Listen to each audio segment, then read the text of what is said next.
தொடர் விடுமுறையொட்டி கன்னியாகுமரி மாவட்டத்தில் உள்ள திருப்பரப்பு அருவியில் சுற்றுலா பயணிகள் உற்சாக குளியல் போட்டனர். இந்த காட்சிகளை தற்போது பார்ப்போம்.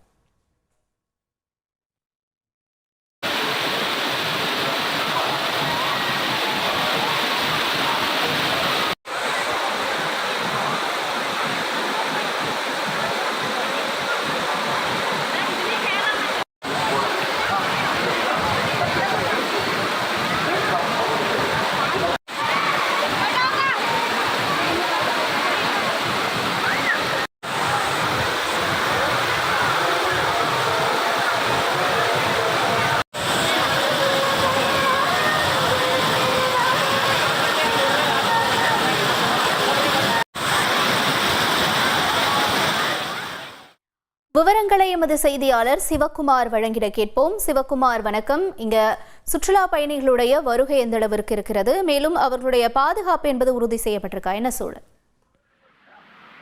வணக்கம். குமரி மாவட்டத்தின் குற்றாலம் என்று அழைக்கப்படும் திருப்பரப்பு அருவியில் இன்று தொழிலாளர் தினம் விடுமுறை முன்னிட்டு காலை முதல் ஏராளமான சுற்றுலா பயணிகள் வந்தமன உள்ளனர்.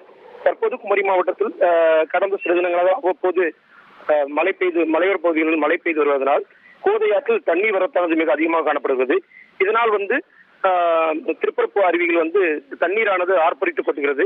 இந்த தண்ணீரில் வரக்கூடிய சுற்றுலா பயணிகள் தங்கள் குடும்பத்துடன் குளித்து மகிழ்ச்சி அடைந்து செல்கின்றனர். மேலும் குற்றாலத்தில் நீர்வரத்து குறைவாக இருப்பதனால் தற்போது திருப்பரப்பு அருவிகள் சுற்றுலா பயணிகள் வருகை அதிகரித்துள்ளது. மேலும் சுற்றுலா பயணிகளின் பாதுகாப்பு கருதி மாவட்ட சூப்பரண்டு ஸ்டாலின் அவர்கள் அதிக அளவு போலீசார் பாதுகாப்புகளில் ஈடுபடுத்தப்பட்டுள்ளனர். தற்போது திருப்பரப்பு அருவியில் பயணிகளின் கூட்டம் என்பது அதிக அளவில் காணப்படுகிறது. தகவல்களுக்கு நன்றி Sivakumar. Professor Dhanapalan College of Science and Management, OMR Padur. Admissions open. Apply now.